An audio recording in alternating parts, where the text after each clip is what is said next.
a lot bigger anyway. And for that, we also part of it, because their service from here to here at the moment, they do the annual fitting for sea freight to hub door, and then they have averaged about 200 containers a month. They share it by 3 suppliers of 50%, 30%, and 20%. And you have to go through all these things to get it fitted. And we've been fluctuating between number 1, 2, and 3. Sometimes we actually will not include it. Every quarter they do that. So I might have no business for ASUS for the sea freight for 3 months, and I might then do a lot or a little. And then for this is the trucking, which is handled by a different team. We were okay. The contract is for 1 year. So that is how they do it with us. Does that answer your question? Yeah, and if you have to suggest, what do you suggest a company like others to look in a logistic provider before they deal with them?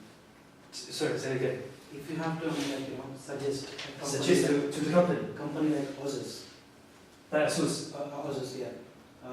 What do you suggest them to do before they start dealing with a logistics provider? What do they have to look in a logistic provider? Well, funny you said that because how to choose a logistic provider? Okay, because they actually have a much stronger logistics team than we know.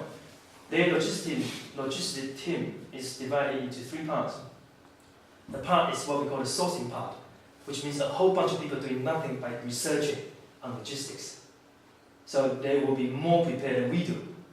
The second part is what they call a bidding process. So what they do is they qualify. Sorry, the second part is qualifying. They qualify all the potential suppliers.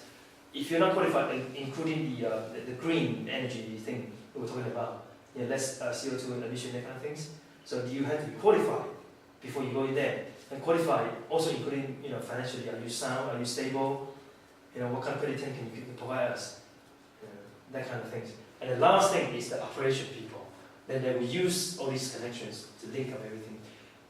They don't normally come to us for suggestions. The only exception is about import tax, because ASUS is based in Taiwan, so they know most of these parts. But when it gets to the port, when it comes to customs clearance, that's the headache starts.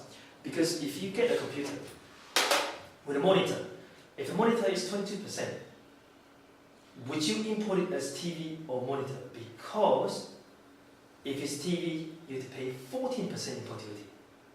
Because if it's monitor, then you pay 0% import duty. Which one would you like to import it as? Cheaper one. Of course, right? Now, then, they will be asking people like us to give them advice on how to declare, so they will get the 0% instead of 14%. So that is probably the only exception, but it's also part of supply chain, not quite logistics. But what I'm trying to say is ASUS is pretty good in logistics, a big company, they know what they're doing. It's like IKEA, Heineken, Philips, they all have a pretty strong logistic team.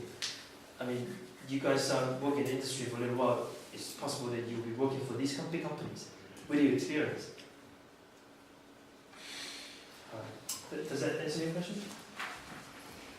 Yeah? Okay, good. Any more? Oh. Yeah, you said you one of the trade suppliers for that big company.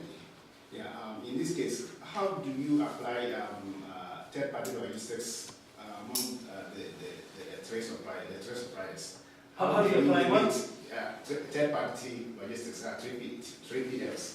Third-party logistics, yeah. How do you relate, and then how do you coordinate those activities so that you can always make sure that you have the full truckload to get to the company, the bigger company? Okay, your question is very interesting and complicated, because to answer your question, it goes very deep and in details. Your question basically was asking, how do we utilize the third-party logistics provider to make sure that we can, save costs and maximize the benefit. A lot of times, our customer asks us the question is, do you think I should set up my own logistics department? Do you think I should have my own warehouse? Why should I use yours? Because whatever you can do, technically I can do. I can hire someone like you to run it for me. And my answer normally is, because how big you are. If you're IKEA, don't use third party. Do it yourself. because IKEA has incoming of 14,000 containers every week. 14,000. It's bigger than a boat. Right? You want to do that yourself. But if you are SUS, you need 200. Doing it yourself, yeah, it's possible. It depends on where.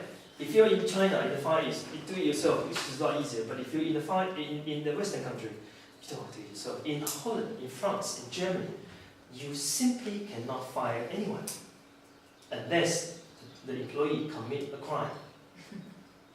They could easily just say, "Oh, he shouted at me. I'm mentally hurt. I'm not going to come to work for another month. And you can't do anything to me. You can't fire me. You have to pay me. And I don't have to work." Maybe I will stay home and play PlayStation, but you can't do anything to me because I'm recovering. Yeah, it was a very loud shout. Yeah. My ears was hurting. You can't fire them. What do? Every time if I mention these kind of things, of course, it's like, really? It's like a fairy tale. It's not possible. When they ask around, it's true. In UK, it's probably one of the best countries for employer because we can fire employee pretty easily, comparatively, already. If you go to Germany and France, you practically cannot fire anyone. And we had a case that a client, an employee actually worked with us and then declared that he was sick. He was at home for a month. And at the same time, he applied for another job and he was working in another company and he repeated the whole thing. Three of us came up together to sue him. Guess what? We all lost. We lost. The guy get paid from three of us. You said, if it is a big company, they can develop their own logistics. Yes, correct. And it is nothing but vertical integration. But big companies, do they fight for market share or just cutting down their costs? If they're fighting for market share, Both. is horizontal integration not good for them instead of concentrating their core competency on some other things? Oh, if you're a big company, basically you'll be dividing your job into a very, very tiny details. And every single tiny details will be handled by a team. So if you talk about saving costs, there is a big team doing that. If you talk about fighting for market share, there is another team doing that. So the answer to your question is yes, they are doing all these at the same time. And back to the question about large company doing the for instance, if someone is in top 5 of an industry, if I'm sure their concentration is on improving their market share. That is what their agenda will be. For that, is it better for them to use their sources, use their funds?